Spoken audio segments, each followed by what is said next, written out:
The title of his speech is Choices. Choices, Emmanuel Rudolf.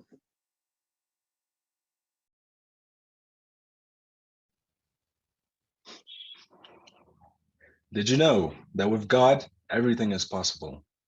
Fellow Toastmasters and guests, these were the exact words my mentor uttered at the Bastille Day when I was 17 years old. Every year, we celebrate the Bastille Day. It's the French Revolution. We celebrate it at the French ambassador's residence. It's one of those joyful moments when everyone's having a good time. Everyone's socializing, drinking champagne, wine, and eating cheese. And I remember I was discussing with my father when Gérard, a short, bald-headed 71-year-old Frenchman wearing a burgundy suit, joined us for a chat. Usually in such events, you wouldn't expect conversations to pass the small talk phase. However, with Gérard, it was different. He didn't have time to waste. He wanted to know what my goals were, what I was currently doing to achieve them. And from hearing that, I felt that I could learn a lot from him. So I started to look up to him as a mentor. And he was a very he was a poised individual. However, he could be very impatient sometimes. As I remember as I'm delivering the speech, I remember how we often say that time is money. But with him, you felt it. You walked the talk. Whenever we'd have our meetings and I would digress or beat around the bush, he would quietly tell me, Emmanuel, use your time wisely. And yes, I did listen. And whenever we'd come to the end of the meeting, he would never give me an answer. Never, not even once. He would always tell me to listen to everyone, but make your own decisions. To go back and reflect on everything that was said and to come back when things are more clear. He was a soft spoken man. Yes, he was. However, when he spoke, everyone listened. Everyone stopped what they were doing and they listened.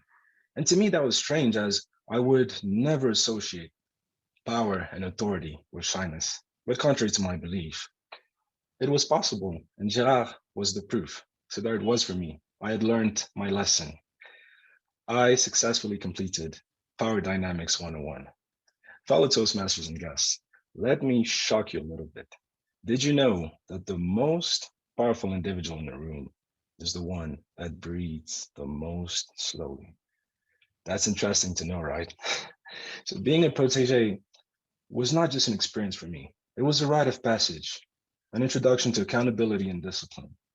The blueprint I utilized to become the responsible man I am today. As a 17-year-old that I was in the past, who predominantly focused on having a good time and getting good grades, the arrival of my mentor in my life changed everything. It had a great impact. Life was no longer about having all sorts of fun or getting good grades. Good grades were the bare minimum, and there was a time to study and a time to play. I remember how I lost friends in the process as I was not as available as I used to be. My mentor's value for time slowly started rubbing off on me. And there I was. My time was becoming precious too. I sought for personal growth, even at the detriment of my social life. And it is sad to say because there are multiple times that my friends would invite me for drinks, but the occasional times that I would join them, I would often pose myself the question, what am I doing here? Isn't there a better way of, utilizing rather my precious time? And it reached a point that my close friends started calling me Baba. And Baba is Swahili for father, as they felt that I had hung up my boots and retired as champion. Fellow Toastmasters and guests, I named the speech Choices as a reminder of the good choices I made because my mentor enabled me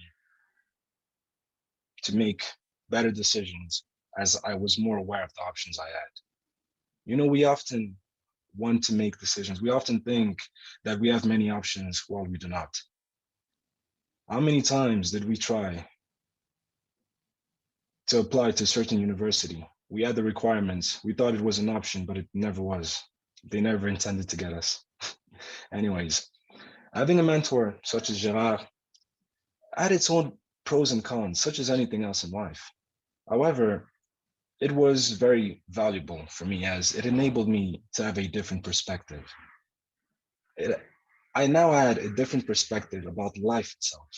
I now knew that in life, if ever you want to reach somewhere, if ever you want to achieve something, you have to internalize that life is about trade-offs. To win in an area, you have to lose in another. I will spare you the details, but I have lost a lot, and I'm sure most of us here have. But for my case, those losses enabled me to become the man I am today. I surely still am a work in progress, but as I look back to my 17-year-old self, I am proud of what I have achieved and what I've accomplished. So, as this wonderful moment that we're sharing now, I would like to encourage each and every one of you that's listening and watching me, sorry, to make the most out of the limited options you have because you never know where they might lead you. This decision about getting this new job or maybe going on this trip, it might be the best decision you make in your life. Thank you very much for listening, and over to you, Mr. Toastmaster.